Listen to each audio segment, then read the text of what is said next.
అందరికీ నమస్కారం. నిన్నటి రోజున red cross chairman Parvathareddy Chandrasekhar Reddy గారు ప్రెస్ కాన్ఫరెన్స్ పెట్టి నేను రెడ్ క్రాస్ చైర్మన్ గా రాజీనామా చేస్తున్నాను. ఇందుకు నారాయణ గారి యొక్క బెదిరింపు ధోరణి కారణంగా నేను రిజైన్ చేస్తున్నాను అని చెప్పేసి చెప్పడం జరిగింది. నిన్న మీరు ప్రెస్ కాన్ఫరెన్స్ లో ఏం చెప్పారు? 2 నెలల ముందే నేను రెడ్ క్రాస్ చైర్మన్ గా రాజీనామా చేయాలని నిర్ణయించుకొని ఉన్నాను. కాబట్టి నేను ఆ 2 నెలలని కాస్త 20 రోజుల ముందు రిజైన్ చేస్తున్నానని చెప్పడం జరిగారు. అంటే ఏదో ఒక పొలిటికల్ స్ట్రాటజీ కోసం, ఒక రాజకీయ అవసరం కోసం ఆ నిందని అధికార పార్టీ నారాయణ గారి మీద వేసేసి చేతులు దులుపుకునే ప్రయత్నం చేశారు. నిన్న స్పష్టంగా పూర్తి స్థాయిగా నేను నెల్లూరు నగర నియోజకవర్గం వైకాపా కార్యకర్తలతో సమయం కేటాయించాలి. కాబట్టి రెడ్ క్రాస్ చైర్మన్ గా నేను పూర్తిగా దీనికి న్యాయం చేయలేను. కాబట్టి నేను రిజైన్ చేయాలని 2 నెలల ముందే అనుకున్నానని చెప్పి స్పష్టంగా చెప్పారు. మీ యొక్క ఆరోగ్య పరిస్థితిని కూడా దృష్టిలో పెట్టుకొని మీరు న్యాయం చేయలేరని చెప్పి రిజైన్ చేస్తున్నానని చెప్పి నిన్న చెప్పారు. అంతవరకు చెప్పి ఉంటే బాగుండేది.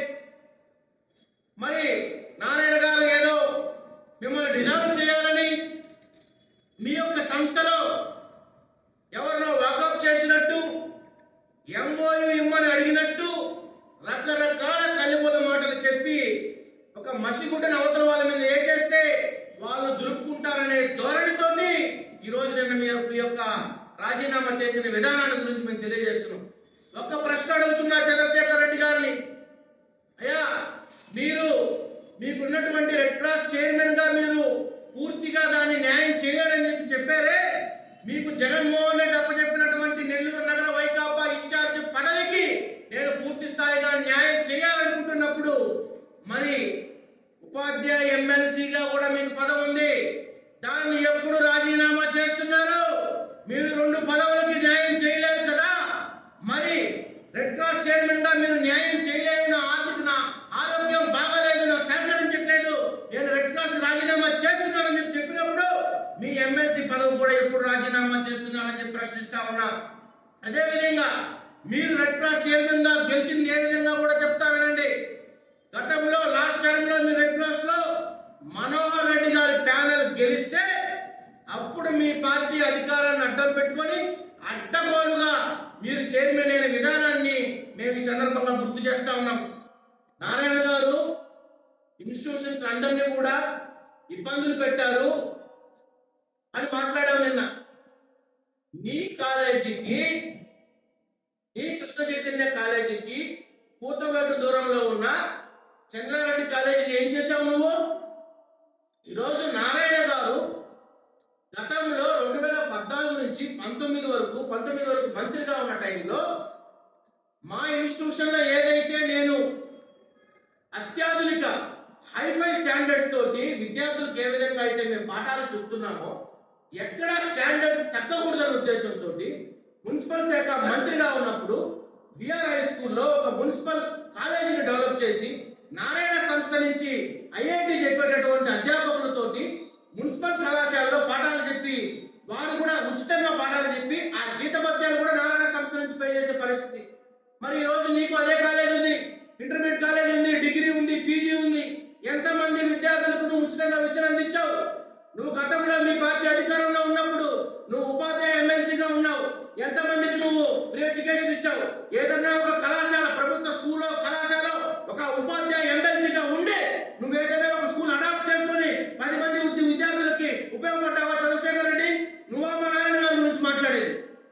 ఇప్పుడు మంత్రి అయిన తర్వాత పిఆర్ఐ స్కూల్ని ఒక ఇంటర్నేషనల్ స్టాండర్డ్స్ తోటి సిబిఎస్ఈ చదువు చెప్పే విధంగా ఎవరైతే నెల్లూరు నగరంలో చిన్న చిన్న వ్యాపారాలు చేసుకుంటున్న వారు, మున్సిపల్ స్కావెంజర్స్, పారిశుద్ధ్య కార్మికులు, బీడీ కార్మికులు, ఇలాంటి రోడ్డు సైడ్ బతికేటటువంటి వారందరినీ కూడా, వారి పిల్లల్ని కూడా నెల్లూరు నగరంలో విఆర్ హై స్కూల్ ని టేకప్ చేసి దాన్ని ఒక రోల్ మోడల్ గా తయారు చేసి నెల్లూరులో సిబిఎస్ఈ హైఫై సిబిఎస్ఈ వారికి ఉచితంగా ట్రాన్స్పోర్ట్ అన్ని పెట్టే విధంగా విఆర్ హై స్కూల్ డెవలప్ చేస్తున్నారు.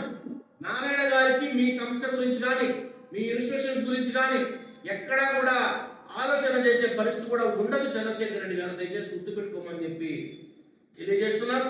ఖచ్చితంగా భవిష్యత్తులో రెడ్ క్రాస్ లో జరిగినటువంటి ఆర్థిక లావాదేవీల పైన, అడ్డగోలు ఉద్యోగ కేటాయింపుల పైన ఖచ్చితంగా సిబిఐ ఎంక్వైరీ వేయాలి. అదేవిధంగా నారాయణ గారి గురించి వస్తే ఆయన ఎవరైనా ఆయన దగ్గరికి వెళ్ళి నేను ఈ వ్యాపారం చేసుకున్నాను, నాకు ఈ తోపుడు బండి కావాలనో, లేకపోతే వికలాంగులకు ట్రైసైకిల్ కానివ్వండి, ఎవరైనా వెళ్ళి మా పిల్లలు పలా దగ్గర చదువుతారు, ఫీజులు కట్టుకోవడం ఇబ్బందిగా ఉందంటే ఈరోజు అందరికి కూడా ఆర్థిక సహాయాలు, తోపుడు బండ్లు ఇచ్చే పరిస్థితి. సంవత్సరానికి ఈరోజు 10 కోట్ల రూపాయలు ఆయన ఈరోజు ఖర్చు పెట్టే పరిస్థితి. ఆయన ఆ సంస్థల నుంచి ఈరోజు ప్రజల అవసరాల కోసం ఖర్చు పెట్టే పరిస్థితి. మరి ఏ రోజైనా 1 రూపాయి ఖర్చు పెట్టావా? కాబట్టి ఈ సందర్భంగా చంద్రశేఖర్ రెడ్డి గారు చెప్తున్నా, దయచేసి నారాయణ గారు మిమ్మల్ని ఎట్టి పరిస్థితుల్లో గుర్తించరు, మిమ్మల్ని మీ పార్టీ గుర్తించే పరిస్థితిలో లేదు.